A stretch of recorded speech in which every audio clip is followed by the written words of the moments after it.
Hey everyone, it's Frank from WNY Athletics, and today on Western New York High School Sportsline, got a couple of really good guests. I'm excited to share them with you. Benjy Bluman, who you know, a longtime high school official, Riverside grad, Buff State grad, in the Greater Buffalo Sports Hall of Fame. He's going to spend some time with us today and just talk about his career a little bit and maybe bring in new flavor in that officials world, if you will. We're trying to get some new officials, and I thought bringing Benjy on might help, just like we did Monday night with Michael Bryan. His partner in crime over there. Victoria Pohrte from Mount St. Mary's, class of 2020, is going to join me as well. The cheerleader, the lacrosse player, scholar athlete. I'm looking forward to having both Victoria and Benjy on the program today, and maybe fielding some of your questions that we've had earlier in the week. I've had some guys send me questions and reasons, topics, and things of that nature. So we'll answer some of those, talk about the current landscape here in Western New York in regards to high school sports, and who knows what else. But thank you for tuning in today. Looking forward to having you. Stick with us right here on WNY High School Sportsline. Hello everybody, and welcome back to WNY High School Sportsline, where right now I am proud to present Mr. Benjy Bluman, longtime official, a Riverside grad, went to Buff State. He's also in the Greater Buffalo Sports Hall of Fame. And you've seen his work. We're hustling up and down the court, is probably a little faster than Michael Bryan. Maybe not, but love Mike. We had Mike here on Monday, Benjy, and he was singing your praises, and we talked a little bit about the struggle right now to get new officials involved with the game, and Mike did a great job of selling that, and I'm hoping that you can still do the same. But Benjy, it's April. You looked out your house window this morning, and I'm sure you saw the same white snow I did. Can't believe when I walked downstairs and saw the snowflakes. I just had a friend of mine send my golf clubs up from Florida, and they arrived yesterday. And all of a sudden, today I got up with snowing out, so they're going to sit in the garage for another couple weeks. That was a sign, man. That was a sign. I should put something out there not too long ago. Is this what retirement's like without the golf? And it's a little bit different. I did retire from I was within the banking industry for over 50 years, and I retired back in. My first retirement day was August 1, 2018. Wow. And but I try and keep myself busy just doing things, and during the off season when I'm not refereeing, I go to the gym a lot, and do that. I like the steam room, I like the loop one, I like to run a lot. There's nothing better than the steam room after a nice workout. Nothing better than the steam room. I love it. I agree. I haven't been in one in a while, but I remember the steam room was the place to be. I do like going to the Knights of Columbus, 3076 on Kenmore Avenue. That's a place I like to get away when I get out of the office. That's where I like to go during the day. Benjy, you've been involved with the game for quite a while now. I think was it 74 you started? I started in 1974 getting involved with officiating. And this is something you didn't want to do, or you didn't see yourself doing at that time? A couple of my friends were, after I got done playing basketball in high school and college, they asked me if I wanted to referee. I said no, why would I want to referee? And I enjoyed the game. I enjoyed playing a lot more And then it came time, people asked me if I wanted to referee. I kept saying no. Then I decided that I would give it a try. And it's funny how it gets in your blood. You just, it gets in your blood and you enjoy it. I enjoy being around the people, the camaraderie with the group. Fans sometimes a little bit more difficult than they should be, but that's all part of the whole process. Out of all the games you've done, I guess we could start there. What's one that you just can't stop thinking about? We had the episode earlier this year. We'll talk about that, but a more positive story. Yeah, I was going to say that one on December 28th. We're probably going to the top of the class, but we'll move that to the back of the class, though, to be honest. But I think at the times that I went to Glens Falls, I did referee at Glens Falls. I was selected to go there and represent our area. 5 years I went to Glens Falls, and I really enjoyed that. When you're refereeing all neutral teams, the whole community up at Glens Falls. It's all, whether you go to a diner, whether you go to a bar, whether you go to a drugstore, all they're talking about in that community is the high school championships in Glens Falls. And so being part of that environment is great. And also the environment at Buffalo State, and refereeing, whether it's the AA, the A, whatever I would get in those things. And for many years I was up at Buff State refereeing the semifinals and finals, and also being part of the thing at Buff State, because I went to school there also and played basketball there, even though it wasn't in that arena, but still being part of that arena is it's just a beautiful place. You're also a baseball player. Well, I was in high school and college I did for a while, and then I played a little bit after college, and then I decided that I didn't want to spend all my summers being on a baseball diamond. So then I went ahead and started playing softball, which a lot of people do, and I started playing softball. I played with a team that we ended up traveling the country playing slow pitch softball. You were on that, yeah. I remember hearing about that. The team was called Plan 6, and we traveled the country from April to September every weekend playing somewhere. There's a few, correct me if I'm wrong, but aren't there a few other guys well-known throughout the high school, coaching ranks, officiating ranks that played on that Plan 6 team as well? The Plan 6 team, not that I think, let me see, some of the guys, I mean, the guys that I played with, like Dave Hauser, or Mike Dugan, Mike taught at Park School, Dave Neiman, Larry Garbo, Rick Evans, those guys, but they're not part of the basketball group, but they are part of the Plan 6 team, and going back in the 70s and 80s and 90s when we played. Because I do hear the story come up quite a bit, and your name mentioned with it, so I wanted to make sure those guys got a shout-out as well. Benjy, you didn't go right to, I mean, you started officiating games, you build up a resume, those that watch the officials and grade them, you obviously build up a rapport with them. They were comfortable with you. How long did it take you, say, to maybe work one of those marquee games? Because I got to believe in the late 70s and 80s, we had a lot more officials than we do now. How hard was it for you to work your way up the chain so that they had confidence enough in you to give you a game out at Glens Falls? Frank, that's a great question, because I get that question a lot from a lot of the younger referees. Once they get in, a lot, not to say younger, the newer referees, not younger, not age categorizing it, but what actually happens is that the more times people see you out there, of course, then you earn a lot. You earn a lot of respectability. You still have to produce when you're out there and understand the game and be able to deal with the parents, deal with the coaches, deal with the administration, things of this nature. But I think I had my first high school playoff game when I was in about 7 to 8 years. I waited before I got a high school playoff game. That's not that long. In the grand scheme of things, that's not that long. In this day and age now, people pass the test on April 1st, and then all of a sudden, April 2nd, they want to know when they're going to run for Buffalo State. Yeah, I realize that. Work like that. Yeah, I realize that. You know, I mean, you got to put your time in. You gotta pay the dues, like you have, like Mike O'Brien have. Charlie Seward, I mentioned his name on Monday. Charlie was my first basketball coach. My brother and I played in Blessed Sacrament. We loved Charlie Seward. He was a great official. Actually, Charlie and I are born the same day. Hey, Joe, super guy. He happens to be my insurance man. He's O'Brien's insurance guy. He was my insurance guy for a long time. He's a good guy. Charlie's a very, very good guy. Good official, long-time official. Very professional and represents the group very well. Recently, we started going to the same barber. I got you. Charlie and I were born on the same day. Him, obviously, much older. But a good friend of the family. I love Charlie. I'll sing his praises all day long. Great guy. But I would love to see if we can swing more young guys, even middle-aged guys, whatever, guys that are in shape, that know the game of basketball. Is it ever too late to become an official? Like if there was a 40, 45-year-old guy, I'm not saying me, but if there was a guy my age that maybe runs around in some of these leagues that know the game, is it too late for them to start now? We're always looking for officials. That's the first thing. I mean, we find a lot of them when we're refereing rec games and various clubs, and all of a sudden, you know what? Hey Frank, did you ever think about refereeing? No, I really never thought about refereeing. And, it is a nice little side on you for to keep yourself involved with the game when you can't run up and down as quick as you used to before, when you can't make the shot that you did make before, and things of this nature. And all of a sudden, it keeps you involved with the game of basketball if you like it. And that's why I waited a little while, and I kept playing in leagues after college, Aldridge Club tournaments, things of this nature, where there were a lot of college players, regular players, anybody playing in these in tournaments.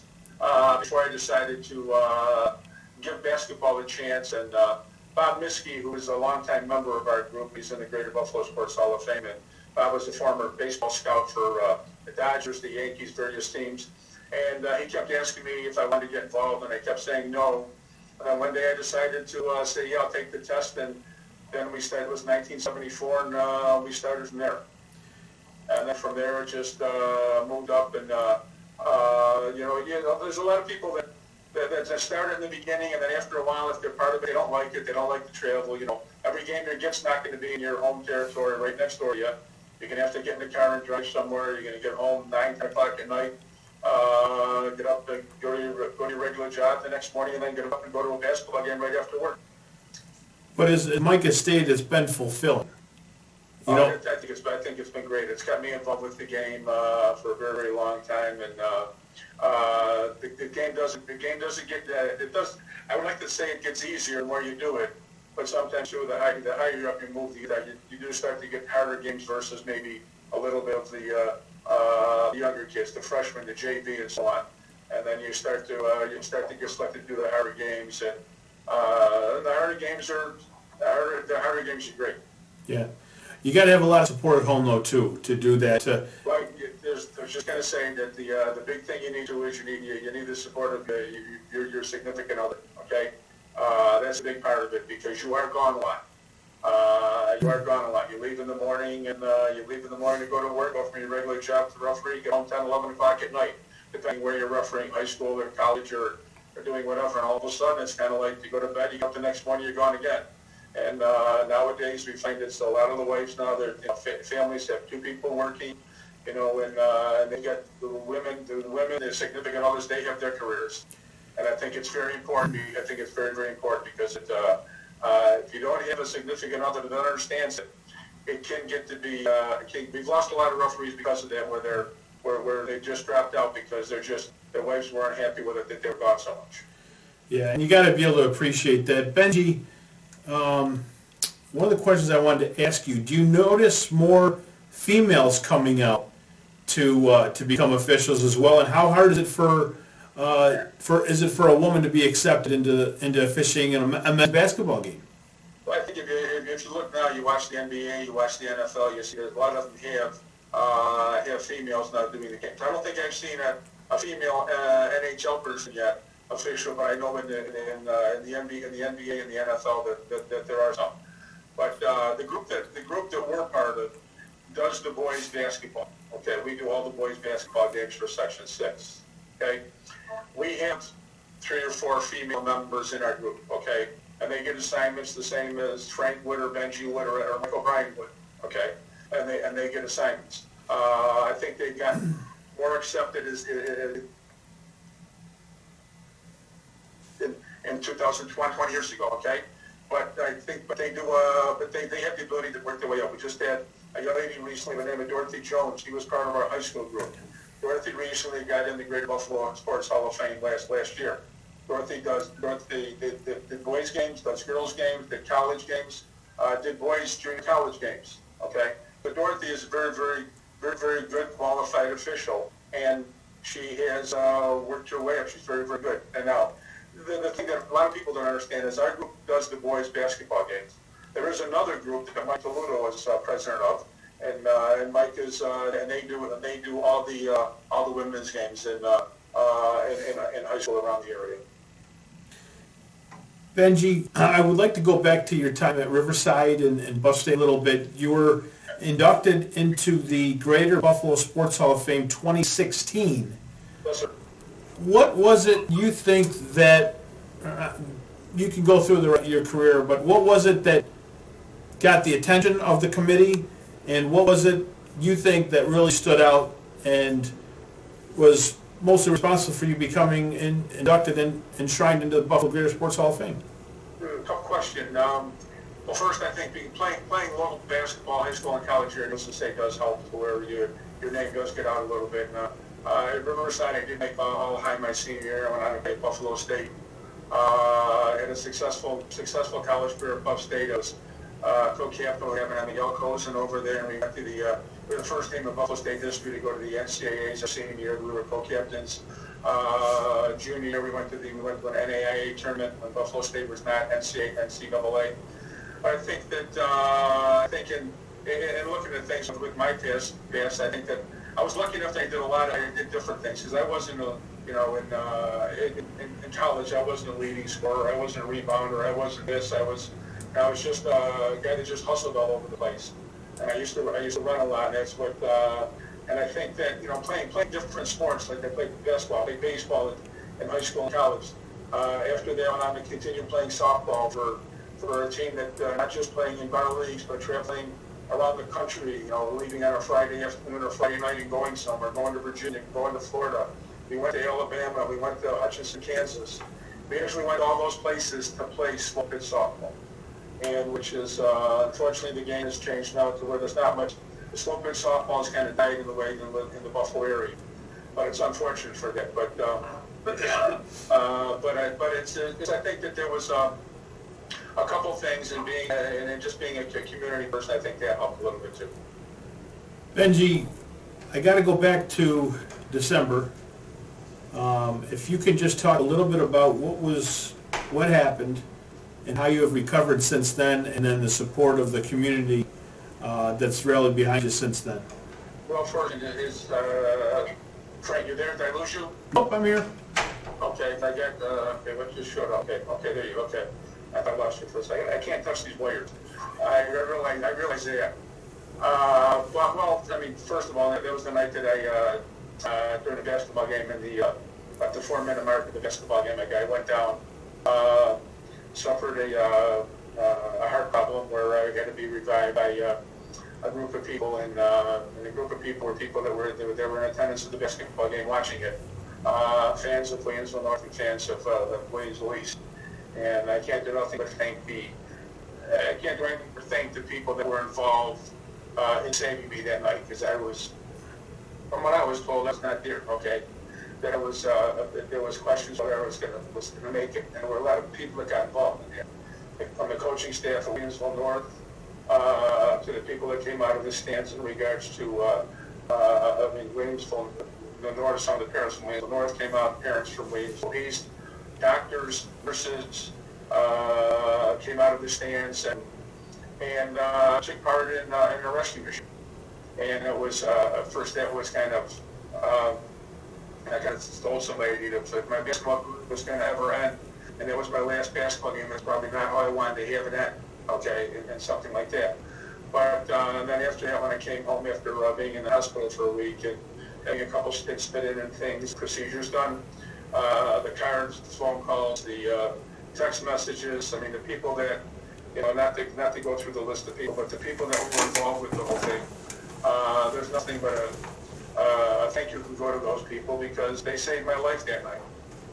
And it was kind of when I found out actually what happened and saw the tape of it, and I only experience when you see that. I could see myself fall over and then go down, and then realize that I passed out, and I didn't know till I got back in the ambulance actually what happened.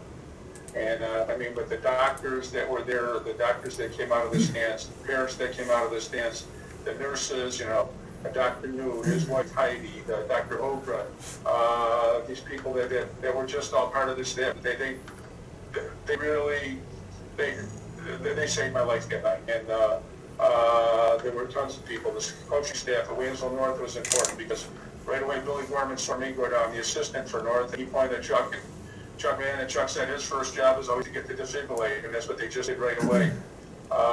There was a nurse that came out of the stands and started giving me mouth-to-mouth respiration. I had no resuscitation. I didn't know what this person was. And her name was Takesha Leonard. She just came out of the stands and started to get involved, and there were coaches from both teams. People watching the game just came out on the floor and did what they had to do to try and bring me back to life. In which I was very happy that worked out. We all are. We are all holding our breath. Benjy, and you may have said this already to the news, will you, I got to believe you are done then as officiating, or is there an effort? Actually, I got to correct that. Probably not, because of the fact that both doctors, my cardiologist and the doctor at the hospital that did the stent procedure, said that we actually had no heart damage in regards to what happened. It was a clogged artery where nothing was going through, no blood, no oxygen, and that was what caused me, because my heart was shorting out. Okay. And the beat shifts to change. And they told me after my first checkup, they said you can just go on with, back in March. Now, when I went again in March, before we were going to go away, they came right up and told me you can go ahead and you can go ahead now and start to go back to your normal routine of going to the gym, walking, running, do whatever I want to do. And the only limitation we had, which I did not like, was that I was not allowed to drive for about a month. That's tough. Yeah, yes, it was. I do plan on actually refereeing at the end of this. When I say at the end of the season, there are a couple things that go on, AAU stuff going on, stuff like that, which I hope to get involved with. But a lot of those got canceled just because of the coronavirus that's going on now. If someone were to ask, would they expect to see you next fall, early winter, at a game at a Williamsville North or South, upstate, whatever? Is it a chance that they would see you in action again? I'm hoping to be able to referee the normal high school schedule that I've done in the past. Okay. And being selected to do, just the refereeing in the various leagues, things of this nature, and no matter whether it's the Niagara Ladies League, the Catholic League, the Section 6 League, whatever, any leagues around that our group is involved with. That's news. That's good news to a lot of folks that watch this show that have been saying, they want to give you your best. And I'm glad you were able to come on and tell a little bit about the story, how you started, and things of that nature. Benjy, obviously a big admirer. The first time I really saw you, though, was I've seen you referee dozens of games, but I did see at Amherst this past winter. I can't remember exactly who Amherst was playing that night, but it was one amazing game. Could have been. It was a crazy basketball. It was a crazy basketball game. Could have been McKinley. Tournament. I don't think it was McKinley. No.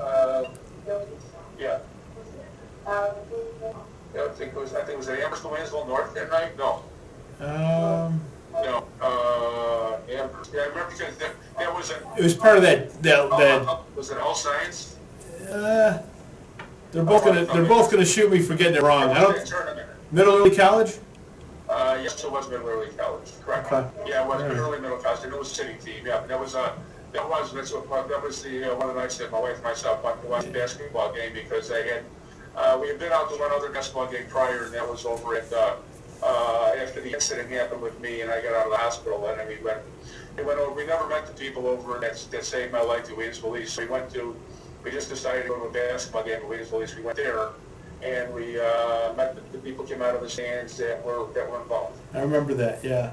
And, a nice story. And that Amherst game was because there was a tournament that night. Yes. It was the Jolly Boys tournament. Yes.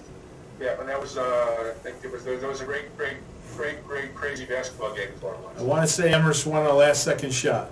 Yep, that's what they did. Yeah. So, but Benjy, I appreciate your time. I'm so thankful you're able to spend just a few minutes with us, and hope to do this again and see you on the court before too long. Frank, I appreciate it, and I also just want to say thank you again to the people that were involved that night, December 28th, when I did go down, and just what everybody did, from the coaching staff to the people in the stands to the ambulance service, whoever, the people. When I got to when I woke at the hospital, I can't believe the amount of people that were at the hospital, referees, coaches, other coaches. Referees that just heard about it on Twitter or whatever, chat and everything that goes on nowadays, but nothing's hidden, whatever it is. I was like an open book that night on what the people there. I can't believe all these people showed up, and then the way people rallied around me after notes and cards. It was very heartwarming.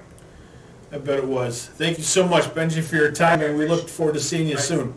I appreciate it. Thanks a lot, Frank. Logistics Plus is a global transportation provider headquartered in Erie, PA, with locations worldwide, including right here in Western New York. Logistics Plus is consistently recognized as a fast-growing transportation and logistics company, great supply chain partner, top freight broker, leading project. Welcome back to WNY High School Sportsline. This is Frank Wolf. I am now joined by Mount St. Mary's star lacrosse and cheerleader, Miss Victoria Pohrte, who will be heading to Brockport this fall after graduation. Victoria, welcome to the program. How are you? Good, how are you? Doing fantastic. I couldn't be doing any better. It's Thursday, early April, and it's snowing out. Yeah.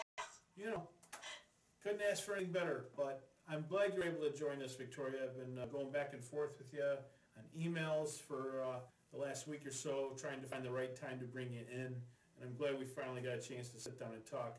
You've had an amazing career there at Mount St. Mary's, not only as an academic student, but also through athletics, varsity cheerleading for 4 years. I remember hearing your name a couple of years ago when Mount St. Mary's was trying to revive their relationship with St. Joe's. That's the first time I really heard your name, and you were one of those that were instrumental in making that happen. Just talk about that particular experience and how that got off the ground and where it is today. My junior year, we had a new coach come in, Paige Pohrte, who's also the varsity lacrosse coach, and Mr. Pernick also came in, our athletic director, and we sat down and talked about getting cheerleading off the ground again and making it a better sport than it was. So we talked to Mr. Aitken at St. Joe's, and he was really interested in having us cheer for the basketball team. So we decided to start that, and the first year was great, and then this year we had a lot more girls come out for the team, and the program just kept growing, and then we even introduced competitions again this year after stopping them for the last 4 years. What has been the biggest surprise through all that relationship? Did you find that you were able to bring more girls into your cheerleading program because of the added bonus of working with the St. Joe's Marauders and their basketball team, and did you get more girls to come out for the team? Has there been an increase in enrollment? Yeah, I think this year especially we had a lot of girls try out, and it had been a long time since a lot of girls came out for cheerleading at the Mount. So we had a pretty big team of I think 21, and we're losing, I think it was 11 seniors this year, but the freshman class is really strong, so it was great to see new faces and get underclassmen ready for the next couple years so the program can keep going. And then if you want to just talk about your lacrosse career there, correct me if I'm wrong, but you only started playing, did you just start playing lacrosse 2 years ago as a junior? I started my freshman year. Okay, but you only played varsity for 2 years. Yeah. This would have been your second full year varsity lacrosse starting defender, and I believe you told me this would have been your senior year you were named captain. Yeah. So you're getting ready for lacrosse, and all of a sudden Mr. Pernick comes down and says that we can't go on with the season at this point. There's this pandemic, and it may cost you your spring season. What was going through your mind, and what was the conversation like? I think it was kind of shocking. It was something we were all in disbelief about, and we were really excited after being the reigning champions from last year, and to do it again and go to states again and just have that opportunity, and for it all just to be gone is kind of unreal. And there's only 3 of us on the team that are seniors, so the juniors are oh, we have next year, so it's really hard, I think, knowing that we won't ever play together again. But I mean, we're still trying to keep up hope that a season might happen. But if you had $10 and you were allowed to wager, would you bet on there being a season or not being a season? I would hope, but I would say yes. I hope that there is. Okay. So I would do it. These past 4 years, Mount St. Mary's flew by. Mm-hmm. So just talk about what the last 4 years meant to you, and what are some of the memories and the friendships you made that you're going to take on with you to Brockport and beyond? Yeah, it's definitely, I can't believe I'm a senior, because I feel freshman year we were all oh, can't wait for senior year, and now, especially with what's happening, it's just sad. And I think Sam said, just being by her side for the last 4 years on top of the 10 before that, it's just going to be hard, I think, to leave my friends and start somewhere new, but it's also a good thing. But like Mount has given me so many opportunities, whether it's traveling to Disney with like the lacrosse team, or we have an entrepreneurship program, um, just like things that I wouldn't be able to do at any other school. So it's just like great to have these opportunities and be challenged with the academic courses. You've been with Sam here since kindergarten. You guys met at St. Amelia's. Did you know each other before that, or literally got into kindergarten and now you know who she is? Does she live around the block? No, yeah, we got into kindergarten. We were like in the same class, and then, yeah, but no, she lives like 10 minutes away, so it's not bad, but yeah. And you pretty much walked together from kindergarten all the way through Mount St. Mary's. We're hoping there's a graduation. I'm sure there'll be something. It might not be right when it was originally planned, but I gotta imagine there's gonna be some type of graduation and then a party for you and Sam. I'm sure you guys are all looking forward to that. Why did you decide to choose on Brockport? I was looking at a few different schools, like Cortland and Kent State and Brockport were probably my top three. And when I went to visit Brockport for an overnight, like I met the coaches and the girls, and it was just like a great experience, and it kind of felt like the Mount team. Like I felt like I could bond with them really well, so I was just excited to start that, like a new journey in my life. And their education program for childhood education is really great, and I just thought that was the best like fit college for me. You're gonna go into childhood education? Yes. Have you spent 5 to 10 minutes in a room alone with kindergartners?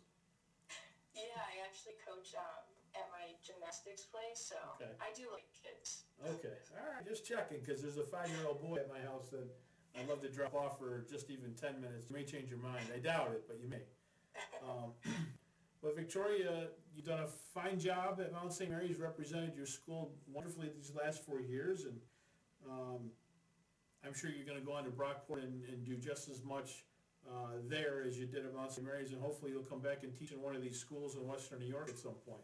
Is that the plan, to Yeah. come back to be a teacher in Western New York someday? Yeah, I think I would like to come back home and teach, and then work my way up to become a principal. Wow, excellent. Well, you've got a lot of role models right there at Mount St. Mary's that chose the same career path, and I'm sure they can guide you along the ways. Coach Pohrte over there, athletic director Jim Pohrte, is a guy you can lean on as well. He did things the right way as well. We go back ways, and I know he's doing a great job over there at the academy. And I'm glad you're able to come on and do the show with me today. And we've got some more girls from Mount St. Mary's coming in over the next few weeks. We're going to be talking to Gabriella. I think Muchika's supposed to come in sometime. And obviously we just had yourself and then Sam here. So a lot of great seniors coming through Sportsline. We're glad you were able to spend just a few minutes with us today, and we do wish you the best of luck at Brockport. Thank you.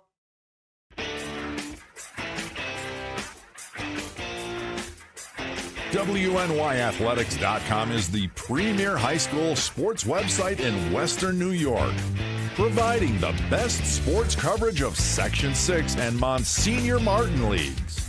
Check out our page for daily game recaps and late-breaking sports news. Our online scoreboards are updated in real time. Never miss a goal or touchdown.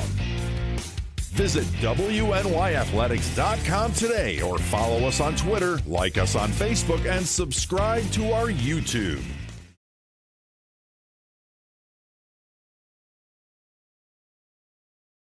Okay, everyone, thank you very much again for tuning into WNY High School Sportsline. I am Frank Wolf. I don't really have any closing remarks today. I would like to encourage you young guys and young ladies out there that are involved with high school athletics now to maybe consider that career in officiating. It can be very, very rewarding, as Michael Bryan said earlier in the week on Monday, and then Benjy Bluman backed that claim up today during our interview. But they've had a lot of great things happen to them personally as a result of their involvement with high school officiating basketball games. But there's a call for officials, whether it's football, umpires, and baseball, softball, lacrosse. You know, it's a need right now. There's no question about it. We need officials, and you want to keep on playing. So, you know, maybe help the next generation of athletes not have to worry about having officials, because right now that's a legit concern. When we come out of this pandemic and we're back playing sports again, the next hurdle that's staring us in the face is the declining number of officials across the landscape. You get paid, you're still involved with the game, it's still competitive. I mean, you have to be on your A game, you have to do a great job if you expect to do, if you want to do games at New Era Field for Section 6 championships or further.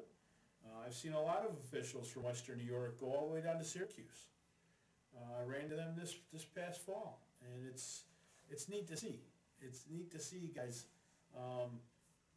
be rewarded for their hard work during the season and the years prior. It's not going to happen overnight. They're not going to give you the best game tomorrow. You're going to have to pay your dues, but it's not going to take a long time. If you're serious about it and you put a good effort forward, in no time you can be doing those games, just like Benny talked about earlier. So consider becoming an official today. We've got a nice little video we're putting together with a number of officials and umpires, well-known guys and girls. They're going to come and do a nice video for us, and we'll be putting them out.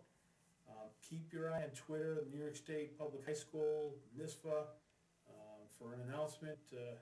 Within the next couple of weeks, we'll find out what's to become of the spring season. I want to commemorate all you girls and guys on Twitter that are having fun with those little videos. Mount St. Mary's put out one on volleyball or lacrosse just the other day. I've seen a couple for softball and things of that nature. So keep them coming. Tag me in them, and I'll try to share them on the show somehow, and go from there. But WNY Athletics, we really appreciate you joining us today. Hopefully you're there again tomorrow. But we enjoy doing the show, and as long as you're watching, I'll keep on doing it. So again, Benjy Bluman, Victoria, thank you very much for stopping in today on the Sportsline. Tomorrow, I'm going to be talking with Alexa and Bella Judge from Sacred Heart, and I'm also going to be speaking with Maddie Fox, a track star at Kenmore East. So have a good night, everybody. Hopefully tomorrow there'll be more sun than rain here in Western New York. Thank you for watching the Sportsline.